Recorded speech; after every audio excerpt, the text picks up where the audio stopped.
What's up guys, it's me Jeremy.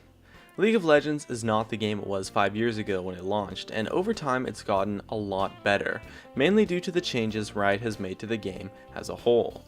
As we count down the top 10 best changes ever to League of Legends, we'll be measuring these by their effect on the entire experience of the game as a whole. Let's get started. At number 10, it's Team Builder. This queue mode created quite a nice experience by not having to worry about which role you got in your game. Being able to secure whatever role you wanted to practice things out or test a new strategy really made the whole experience a lot easier and led to a lot less toxicity, not having to deal with the bad parts of champion select, and led to better games overall. I often find myself resorting to Team Builder over any other normal game queue, since it's great for practicing and has a lot higher chance of being a decent game. The Team Builder experience is really good, and as a ranked Team Builder mode is approaching, it's cool to see the potential of this queue mode. Next up at number 9, it's the Smart Pings feature. This feature really skyrocketed the communication in League. I mean, just think, how often do you use the Smart Ping in a game? Easily dozens of times or more, and since communication in League is so incredibly important, the Smart Ping feature really has done a lot in terms of helping teamwork and making communicating a lot easier. And so it's made working with your team a little bit easier, and it's a really nice thing to have.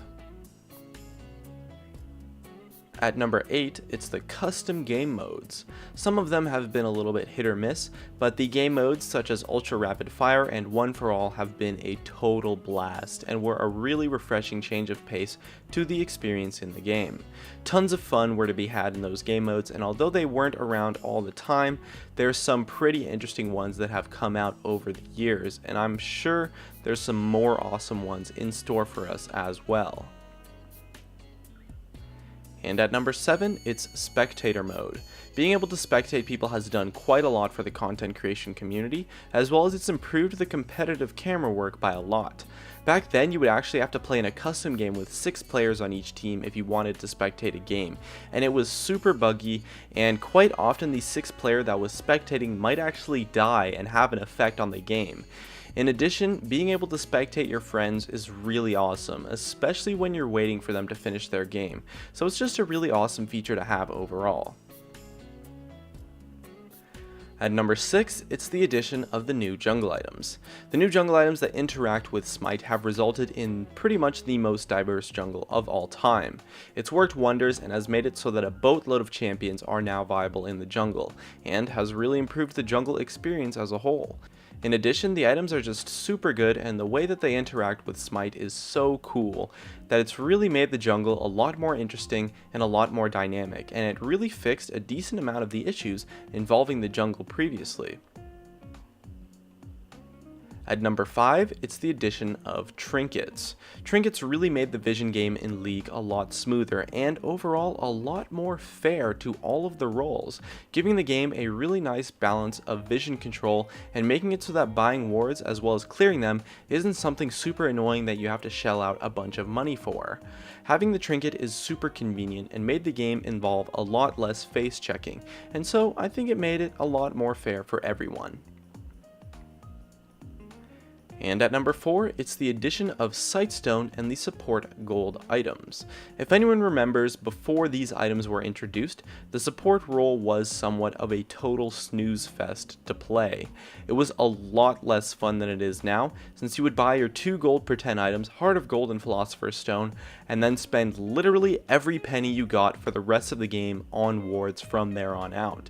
And so it really hurt the support playstyle and made a lot of champions really weak, since you would never be able to get any items at all during the game unless you totally crushed your lane. Sightstone and the new support gold items allowed supports to play an initiation based playstyle and just play a lot more aggressive overall, and so it improved the role dramatically by giving them a source of income to allow them to actually build some items, and so it made the role a lot more fun to play and the support experience as a whole a lot better. And at number 3, it's the new Summoner's Rift map. Looking back on the old map, it's crazy how much better the new map actually is, and in my opinion, it really improves the gameplay experience. The old map was ugly as heck, and with the new map everything is just a lot smoother, a lot nicer to look at, and it just feels a whole lot better. Not to mention how the new map has improved content creation quite a bit, as well as the changes to things like the bushes and walls that came with the new map that overall improved the gameplay experience reasonably well. At number 2, it's a change that hasn't really gotten too much attention, but it's the opening of the Riot Games API. Now, for those of you who don't know what the Riot API is, it's essentially all of the stats and data involved with League, and a while back, they made all of that information public, and it's what makes fan sites like LOLKing, OP.gg, Champion.gg, and a boatload of other websites possible.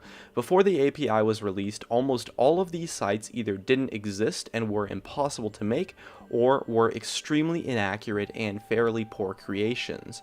It really has allowed the community to flourish as a whole, and those sites add a lot to the League experience and really improve the high-level analysis of League as a whole. And at number 1, it's the addition of the Howling Abyss ARAM queue mode. Back in my day, we had to play ARAM on Summoner's Rift in a custom game. It sucked and was essentially irrelevant.